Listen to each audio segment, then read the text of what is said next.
Good morning. This is Carl from Allegro, and I wanted to give you a quick little update on something that's called the Crouch Fellowship Fund here at Penn State, actually, that we've been involved in for years. Probably a lot of people don't know about this, but it was years and years ago when John and Tim passed away. They had it written into their wills that they were going to donate all their funds from their estate, because they're last remaining people from their family, to Penn State, actually. And it was meant to go to enology, viticulture, or pomology students. Things got a little weird at a certain point, and Penn State kind of reinterpreted things at one point, meaning any kind of agriculture student, which is how they had it written. It took me about 3 years or so to get it back to how the way John and Tim had really wished it to occur, which was to actually support somebody studying viticulture enology. For the most part. And so John and Tim were kind of forward thinking in this. They realized our industry needed a lot of help in the research department, but also needed kind of young blood, needed new people to kind of take over and be trained in what's going on here in Pennsylvania. And so what they were hoping to do is that these funds would help a graduate student pay for part of their tuition or perhaps all their tuition. Turns out the way it works is there's enough funds right now based on the endowment at Penn State that they get about $30,000 to $40,000 a year to use if it's a student, which covers about half or so of the cost, including all the research costs, for labs and stuff, to help fund a student at Penn State. This doesn't happen all the time because Penn State doesn't really have an enology program. Denise Gardner up there does work with him as an extension enologist, trying to give people a sense or give the students some outlet to take part in a harvest or take part in different winemaking things. But there's actually no enology department up there. And there's a viticulture department either. There's a lot of stuff that's run through plant pathology, but there's nothing specifically for viticulture at Penn State. If you look at all the other outlying states around around this area, New York has Cornell, which is a wonderful program. Virginia has Virginia Tech, which is amazing as well. Maryland has some programs. Even down in North Carolina, there's community colleges down there that have programs. Ohio has programs.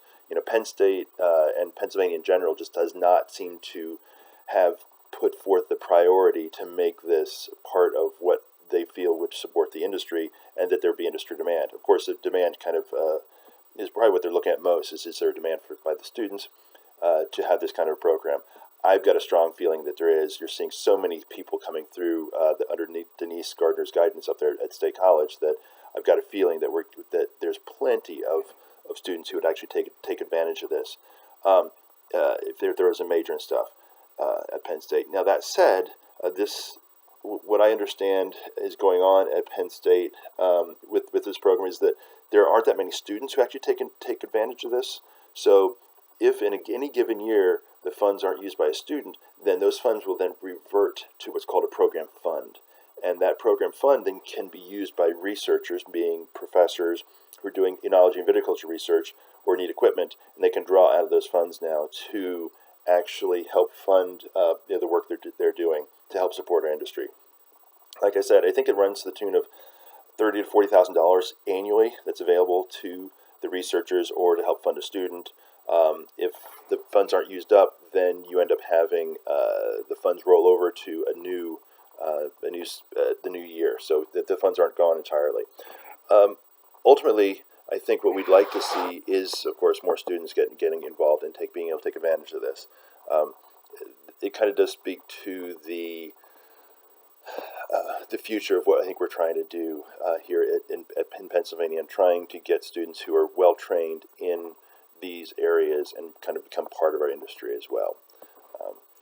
At this point, that $30,000 or $40,000, of course, is coming off of an initial investment of capital at Penn State. I mean, the endowment is set in place already, and the funds that are available every year are basically just the interest that's being earned off of those monies. So this will hopefully go on in perpetuity. They should be able to do this for as long as they need, as long as Penn State exists. So, which is a good thing. But a lot of it has to do with trying to get the word out. How do I feel like how this does for the industry? I don't know what it's eventually going to do in the short term.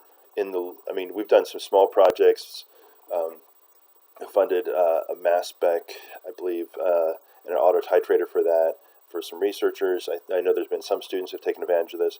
Ultimately, though, I think you're going to need to have a long-term effect that's going to eventually snowball. And I think in 20 or 30 years, people look back to this and the foresight of John and Tim, and they say, this is exactly what we needed, and thank you for that.